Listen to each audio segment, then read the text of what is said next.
साथियों, एक बार फिर से आज आप सभी का हार्दिक स्वागत है। तो अपन 1857 की क्रांति के बारे में पढ़ रहे थे। पार्ट 1 और पार्ट 2 अपन ने पढ़ लिया था और आज अपन पढ़ेंगे पार्ट 3।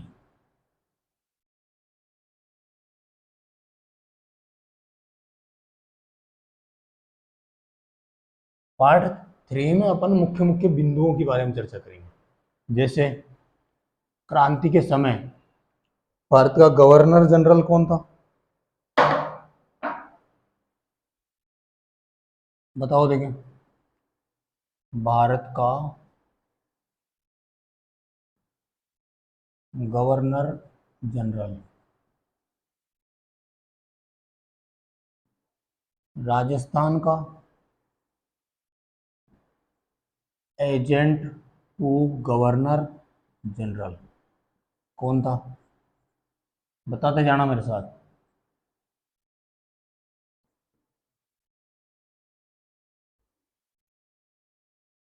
क्रांति का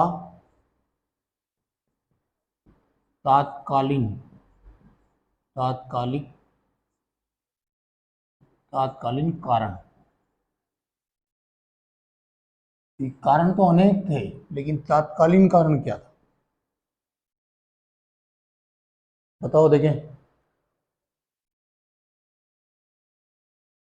क्या लॉर्ड कैनिंग था क्या? भारत का गवर्नर जनरल कौन था उस समय? Lord Canning.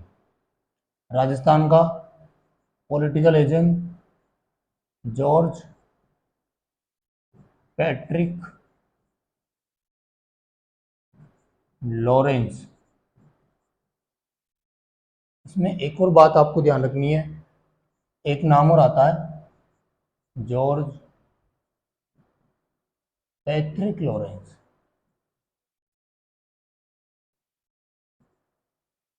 ध्यान रखना, ये किससे संबंधित था? ये जो 1942 में, सॉरी 1946 में कैबिनेट मिशन आया था,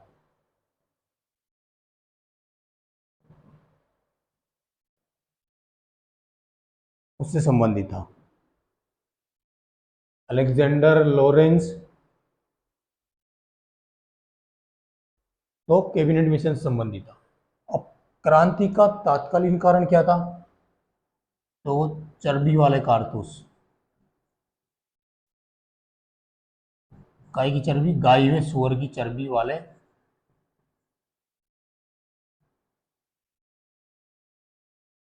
कारतूस का प्रयोग। ये अफवाह थी कि जो कारतूस लाए गए हैं, क्या हुआ था कि कौन से कारतूस थे, तो जो लॉर्ड कैनिंग था, इसने ब्राउन बेस गन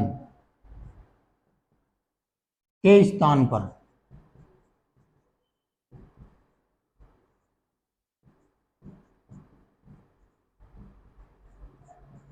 एनफील्ड राइफलों का प्रयोग स्टार्ट किया।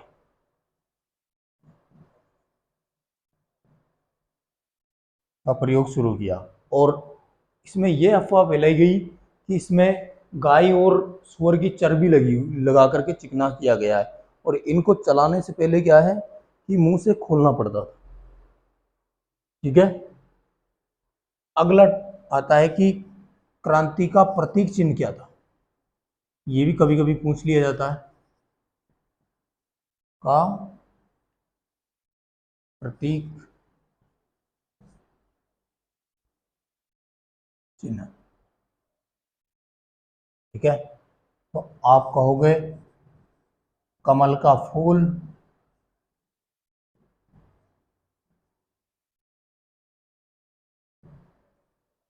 और चपाती, या अपनी भाषा में कह दो अपन रोटी। तो ये था, कमल किसका प्रतीक था? तो शांति का प्रतीक था। और ये चपाती जो रोटी है, ये किसका प्रतीक थी? गरीबी का प्रतीक थी। यहां तक बात समझ में आई? अब बात करते हैं कि प्रथम विद्रोह कब हुआ था। प्रथम विद्रोह भाई 1857 की जो क्रांति हुई, इसका सबसे पहले कहीं बीज तो कहीं से निकला होगा।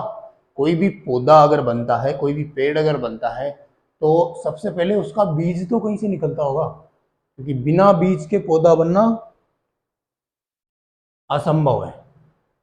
तो प्रथम विद्रोह कहां से हुआ था? बैरकपुर की छावनी से। बताओ देखें, बैरकपुर की छावनी कहां पर है? तो यह है वेस्ट बंगाल में, पश्चिम बंगाल। बैरकपुर की छावनी से प्रथम विद्रोह हुआ। कब हुआ? 29 मार्च 1857 को। अब किसने किया? होता क्या है कि यहां भी एनफील्ड राइफलों का प्रयोग करने के लिए अंग्रेजों ने दबाव बनाया, सैनिकों को लगा कि ये तो हमारे धर्म के विरुद्ध है, क्योंकि इसमें तो गाय और सुअर की चर्बी का प्रयोग किया गया है। अब गाय गाय और सुअर, देखना अफवाह फैलाने वाला भी बड़ा होशियार था यार। गाय और सुअर,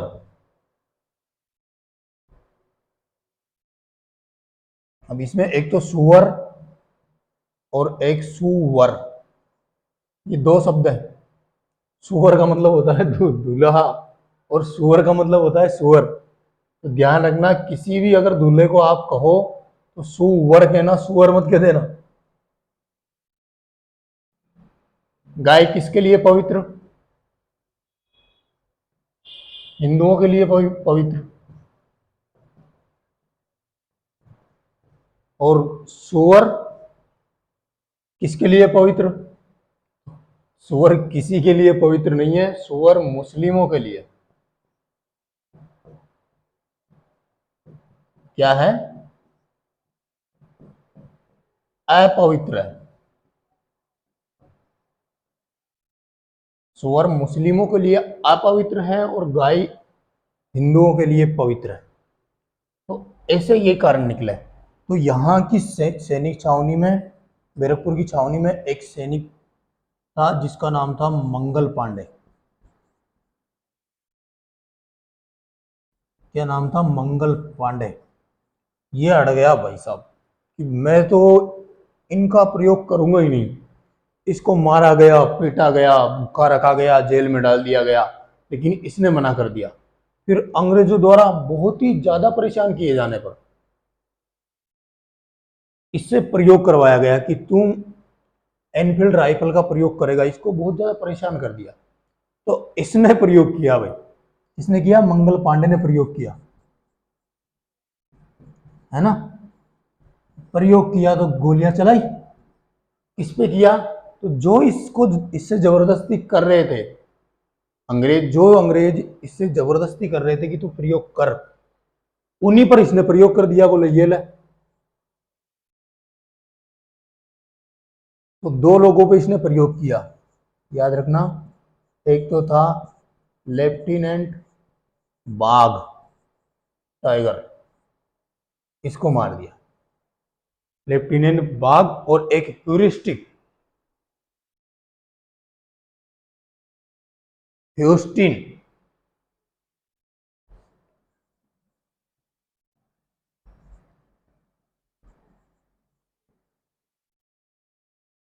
इन दो लोगों पर प्रयोग कर दिया। बोले जब मैं ही प्रयोग करवाओगे तो फिर तुम पर ही प्रयोग किया जाए। तो दो अंग्रेज अधिकारियों की इसने हत्या कर दी प्रयोग करके। इसके बाद मंगल पांडे को पकड़ लिया गया, है ना। पकड़ करके इसको जेल में डाल दिया गया। और पहले इसकी 29 मार्च को तो गोलियां चलाई। 18 मार्च 18 अप्रैल 1857 इसको फांसी की सजा देने के लिए डेट रखी गई, लेकिन बाद में इसको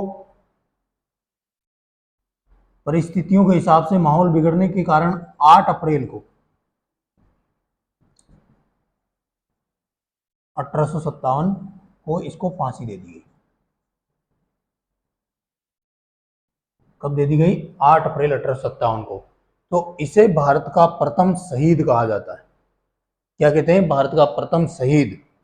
अच्छा, एक और प्रश्न है आपसे यहीं पे कि राजस्थान का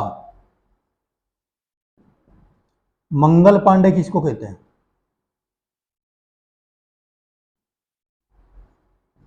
मंगल पांडे किसको कहते हैं, ये आप मुझे कमेंट करके बताओगे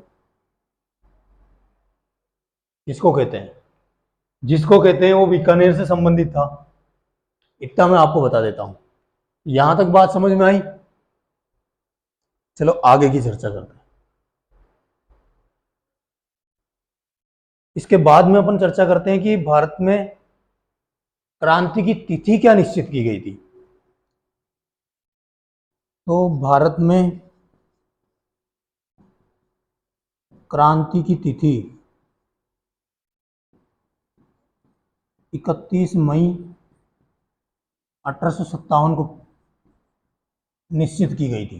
किसने की थी? तो दिल्ली के जो शासन कर रहे थे दिल्ली में मुगल बादशाह बहादुर शाह जफर और उनके सेनापति बख्त खां, क्योंकि बख्त खां इंपॉर्टेंट थे। बहादुर शाह जफर बुढ़े हो चुके थे, अब डोगरा क्या करे बेचारा, कहाँ कहाँ जाए, तो बख्त खां जो उसके सेनापति थे वही सारा काम करते थे। तो ये क्रांति की डेट किसने निश्चित की थी? बख्त खां ने। बख्त खां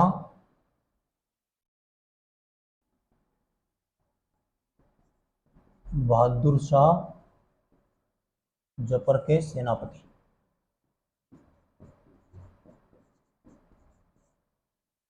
इन्होंने 31 मई डेट रखी। लेकिन अब ये बताओ क्रांति की शुरुआत कितनी तारीख को हुई थी?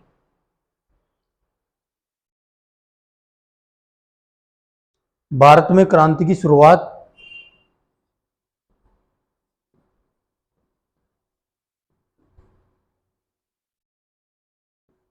10 मई 1857 को मेरठ की छावनी से। मेरठ की छावनी से हुई। मेरठ के सैनिकों ने विद्रोह कर दिया, 10 मई को क्रांति की शुरुआत कर दी और दिल्ली के लिए रवाना हो गए और दिल्ली पे कूच किया, दिल्ली पर अधिकार कर लिया। उसके बाद में जब क्रांति का दमन हुआ तो हडसन और निक्सन नामक अधिकारियों ने दिल्ली में आप वापस अपना अधिकार कर लिया और इस बहादुर शाह जफर को रंगून यानी म्यांमार भेज दिया। वहीं पर ये मरा और वहीं पर इसकी समाधि भी बनी हुई है। इसकी समाधि पर लिखा हुआ है कि एकमात्र अभागा बादशाह, ऐसा बादशाह जिसको 2 गज जमीन भी भारत में नसीब नहीं हुई। किसको? इसी बहादुर शाह जफर को, मुगल शासक को भारत में 2 गज जमीन भी नसीब नहीं हुई इसको दफनाने के लिए। कहां पर दफनाया हुआ है इसको? म्यांमार, रंगून में। यहां तक बात समझ में आई? अब राजस्थान की बात करते हैं। राजस्थान की बात करते हैं चलो। तो राजस्थान में यहां देख लेते हैं अपन थोड़ा सा।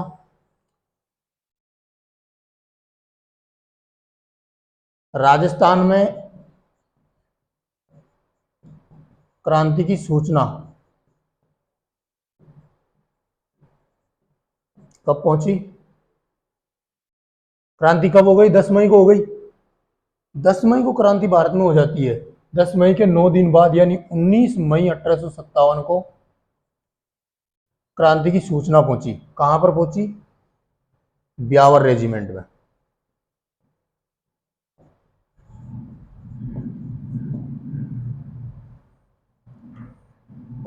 अब राजस्थान में कितनी सैनिक छावनियां थी अगर इसकी चर्चा करें अपन, तो राजस्थान में 6 सैनिक छावनियां थी। कौन कौन सी?